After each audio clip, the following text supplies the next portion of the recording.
Awal mula Ahmad Soebardjo dilahirkan di Teluk Jambe, Karawang, Kepresidenan Batavia pada 23 Maret 1896. Ayahnya bernama Teku Muhammad Yusuf, masih keturunan bangsawan Aceh dari Pidi. Kakek Ahmad Soebardjo dari pihak ayah adalah Ule Balang dan ulama di wilayah Leung Put. Sedangkan Teku Yusuf adalah pegawai pemerintah dengan jabatan Menteri Polisi di wilayah Teluk Jambe, Karawang. Ibu Ahmad Soebardjo bernama Wardinah. Ia keturunan Jawa Bugis dan merupakan anak dari camat di Tlukagung, Cirebon. Ayahnya mulanya memberinya nama Tekuk Abdul Manaf, sedangkan ibunya memberinya nama Ahmad Soebardjo.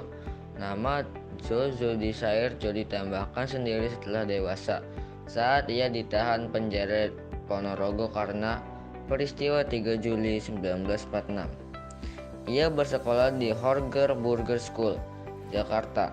Saat ini setara dengan sekolah menengah atas.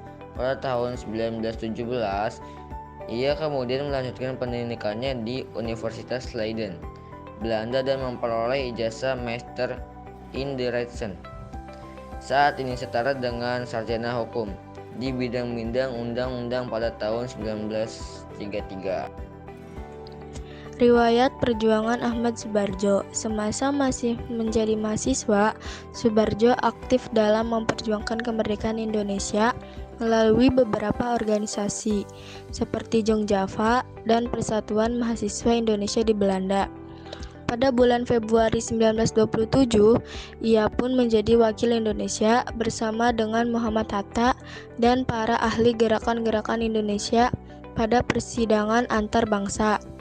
Liga menentang imperialisme dan penindasan penjajah, yang pertama di Brussels dan kemudiannya di Jerman. Pada persidangan pertama itu juga ada Jawaharlal Nehru dan pemimpin-pemimpin nasionalis yang terkenal dari Asia dan Afrika.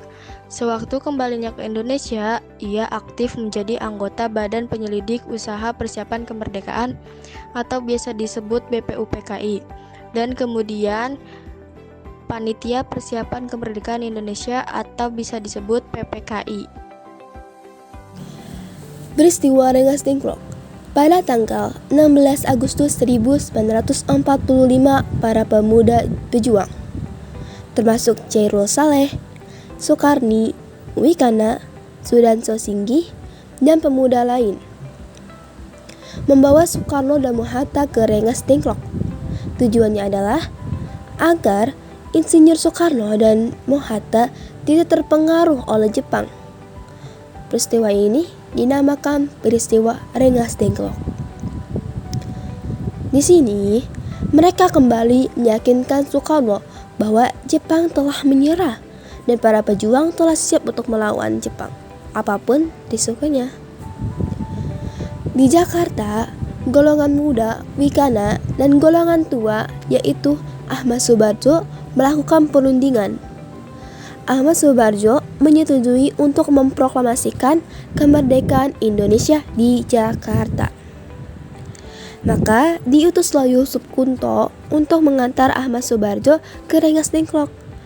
Ahmad Soebardjo berhasil meyakinkan para pemuda untuk tidak terburu-buru memproklamasikan kemerdekaan. Bahkan, Ahmad Soebardjo memberikan jaminan dengan taruhan nyawa bahwa proklamasi kemerdekaan akan diumumkan pada tanggal 17 Agustus 1945, selamat-lambatnya pukul 11.30. Dengan adanya jaminan itu, Komandan Kompi Peta Rengas Dengklok Sudarso Subeno bersedia melepaskan Soekarno dan Hatta kembali ke Jakarta. Konsep naskah proklamasi disusun oleh Bung Karno, Bung Hatta, dan Ahmad Soebardjo di Rumah Laksamana Muda Maeda. Setelah selesai dan berargumentasi dengan para pemuda, dini hari 17 Agustus 1945, Bung Karno pun segera memerintahkan Sayuti Melik untuk mengetik naskah proklamasi. Masa setelah kemerdekaan. Pada tanggal 18 Agustus 1945, Soebardjo dilantik sebagai Menteri Luar Negeri pada Kabinet Presidensial, Kabinet Indonesia yang pertama, dan kembali menjabat menjadi Menteri Luar Negeri sekali lagi pada tahun 1951 sampai 1952. Selain itu, ia juga menjadi Duta Besar Republik Indonesia di Switzerland antara tahun-tahun 1957 sampai 1961. Dalam bidang pendidikan, Soebardjo merupakan profesor dalam bidang sejarah, perlembagaan, dan diplomasi Republik Indonesia di Fakultas Kesusastraan Universitas Indonesia. Akhir hayat Ahmad Soebardjo. Ahmad Soebardjo Djojo Disorjo meninggal dunia dalam usia 82 tahun. 15 Desember 1978 di Rumah Sakit Pertamina Kebayoran Baru akibat flu yang menimbulkan komplikasi. Ia dimakamkan di rumah peristirahatnya di Cipayung, Bogor.